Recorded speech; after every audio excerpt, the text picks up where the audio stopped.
This is what the AI was able to interpret from my information that I input.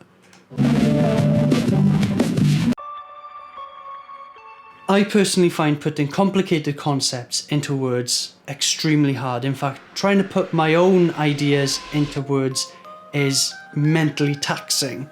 In fact, I'd much prefer demonstrate my thoughts and ideas through actions as opposed to using complicated vocabulary as a medium.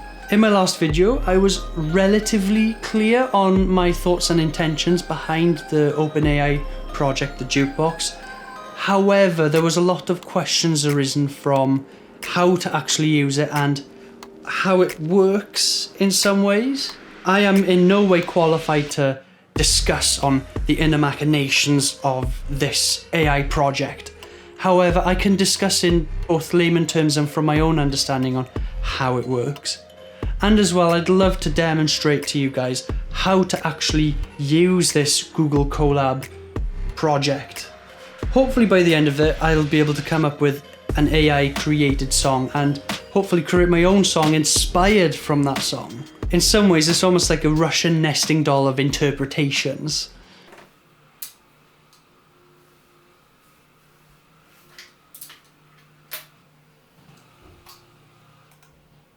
I want to cut straight to the chase. I do not know anything about AI at all. I don't know about neural networks, I don't know anything. However, from what I do understand, there are two key aspects at play here. You've got the generative aspect and then you've got the compression aspect. Now, in order to generate music, you first of all need to reference music. Now, the way that it references music is there's a huge data set, about like a million songs, say. And what they then do is compress these songs. How they compress it, I don't know. From what I believe as well, every single time you do this, even with the same settings, you're going to come out with a different song. So enough talking about the JukeBox, I actually want to get into the JukeBox. So what we've got right here is the Google Colab notebook interacting with JukeBox. Now this is set up by the OpenAI team. And what we're going to do straight away is go to the NVIDIA SMI. Now what that's going to do is going to allow us to see what hardware we've got. Now P100 and V100 or P1. There we go, I've got the correct hardware. Because this is cloud computing, we are not assigned the hardware that we necessarily would like. So we're given anything. So what we need to do is check we've got the correct hardware in order for everything to work. Now, if you don't have the hardware that you've got, what you can do is go to runtime and then go to factory reset runtime.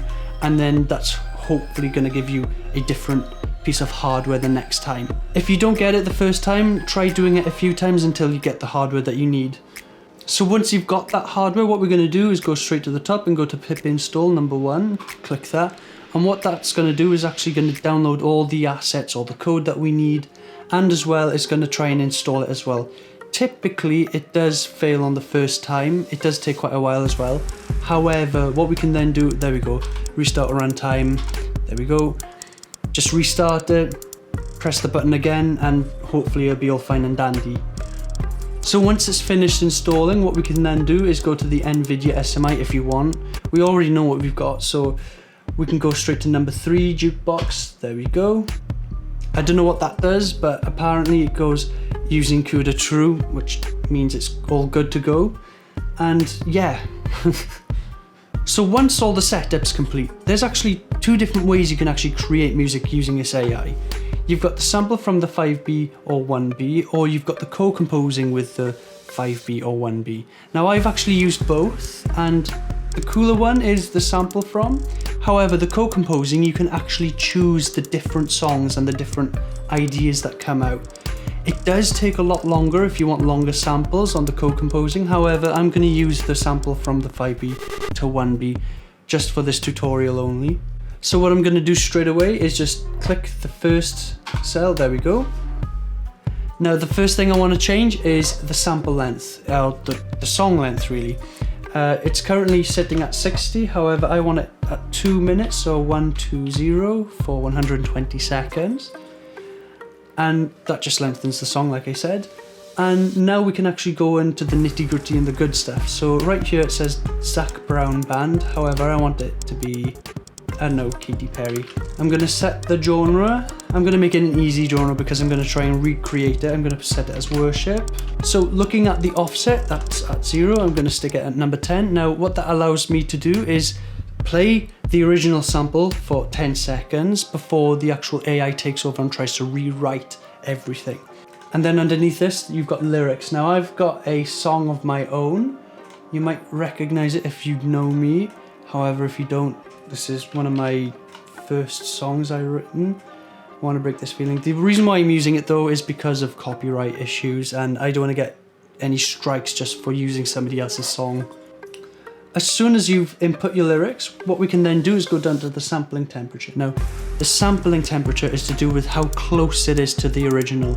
So 0.98 is decently far enough away, and 0.99 is the closest you can be. Now, I want mine to be the closest as it can be, so it sounds more real. And there we go. As soon as it's finished installing at the top, we can now click on those 3 play buttons, and they should be pretty quick. There we go. As soon as all of that has finished, we can go onto the main course. Now, we're going to go to the main processing section. Now, this does take a long time. For every 20 seconds, it takes 10 minutes. So bear that in mind. What we're going to do now is just click on that and hopefully it should play. If it does come up with an error, this is typically where you find your errors. What you can then do is go into runtime and then factory reset and do everything I just said again, and hopefully it'll work. If it doesn't work, try playing around with some of the other settings that you played around with, and hopefully by messing around with those, you'll find your solution. Because it takes so long, I'm actually going to cut it here and I'll be back in about an hour, so see you until then.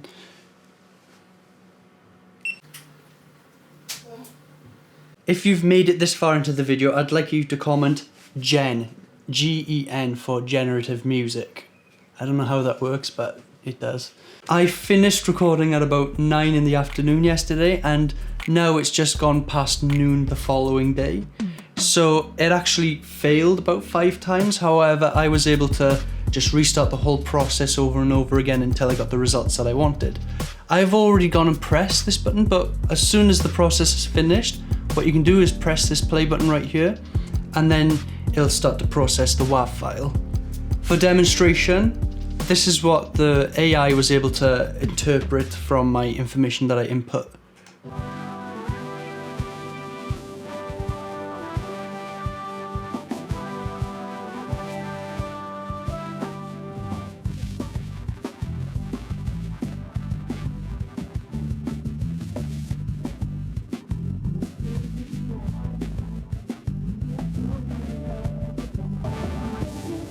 I honestly do not know what to make of that.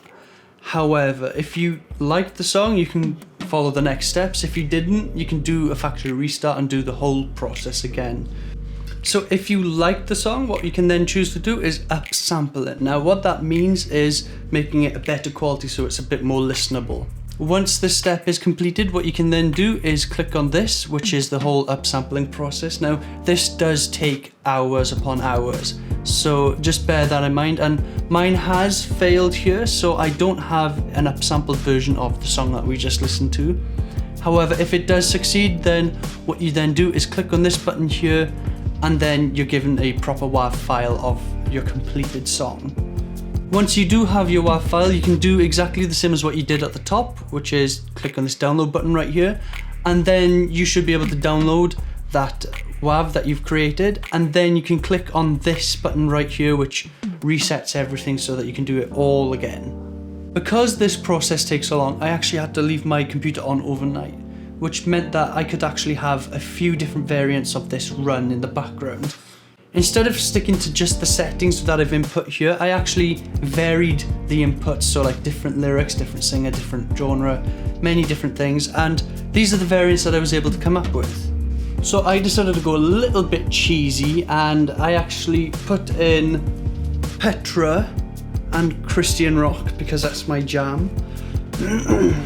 I came up with this. Now I put in the words of doxology, which is like an Old Testament hymn, whatever you want to call it. And this is what it came out with.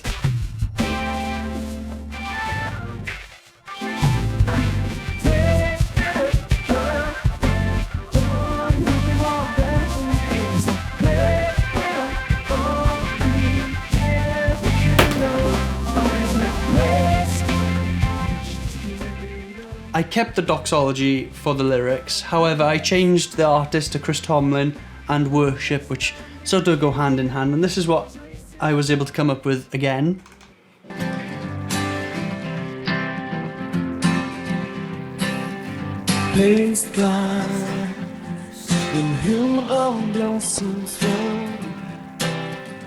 Yeah, it sounds like a really bad demo. I then decided to put in my lyrics, Want to Break This Feeling, in the same one as the Chris Tomlin one that I just did, and this is what that sounds like.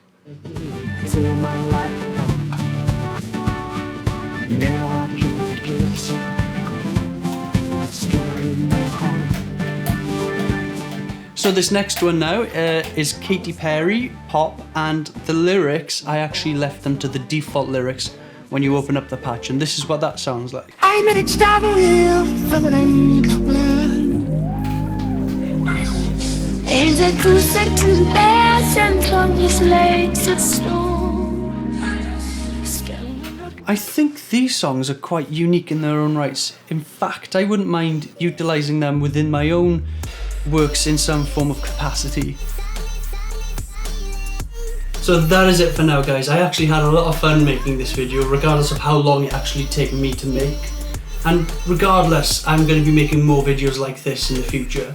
So please stay subscribed and leave a like, and please also leave a comment as well, so that you can let me know how well I'm actually doing with these videos. So that is it, and I honestly hope you guys have a good day.